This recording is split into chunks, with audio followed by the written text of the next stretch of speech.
Yeah. I just have to record something for 5 minutes because it's getting late.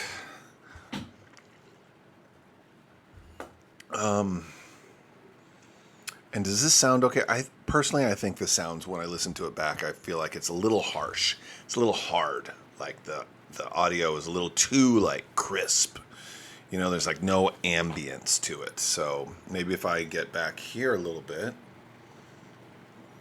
I don't know. What do you think? Does it sound better from back here?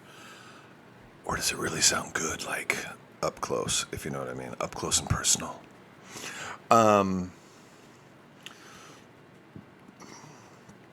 There is a lot going on. I'm going to be really busy for the next few days.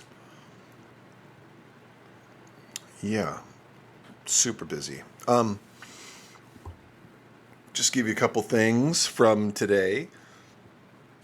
I don't know why I'm so burpy. I apologize. Oh, it's terrible. You're like, ew, gross. What the heck are you doing, bro? That is terrible. Yes, you are correct.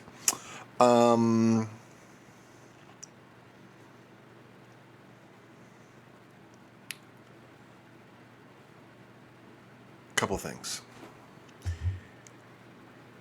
One, maybe there's only one, but one, the spam calls. There's a guy on the internet. Oh boy, I don't even know how real this is or not, but because I take everything with a grain of salt.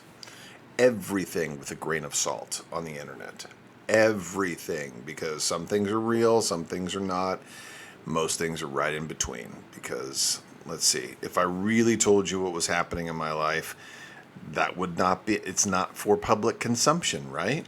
Right? Anyway, so this guy on the internet is talking about like spam calls and whatnot, how he used AI or ChatGPT or Claude or whatever, an AI agent, as it were, to help him get rid of.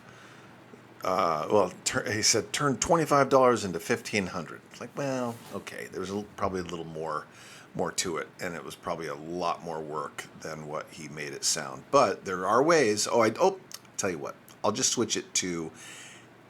There are ways that you can actually get paid, but it requires effort. It requires the robocalls or the spam calls to actually give you the proper information. So there are ways for you to find out.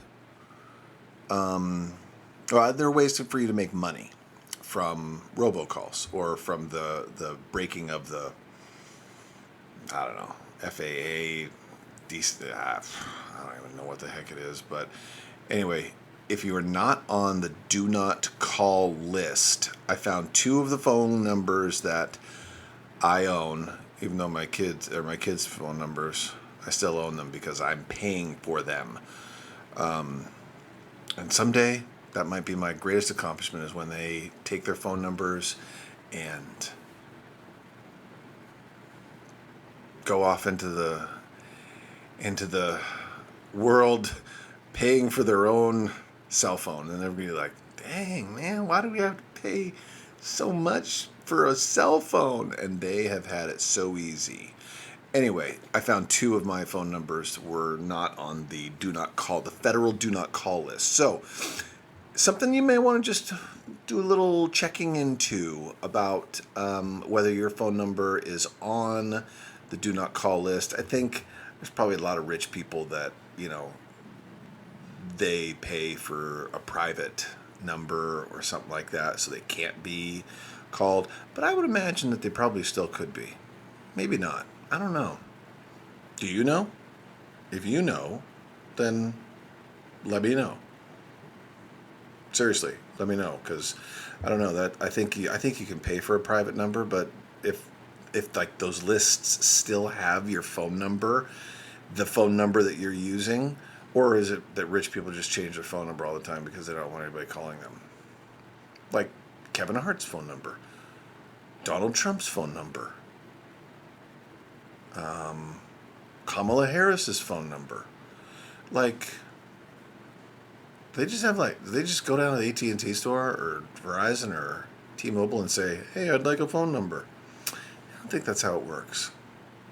But if you know, let me know. Okay.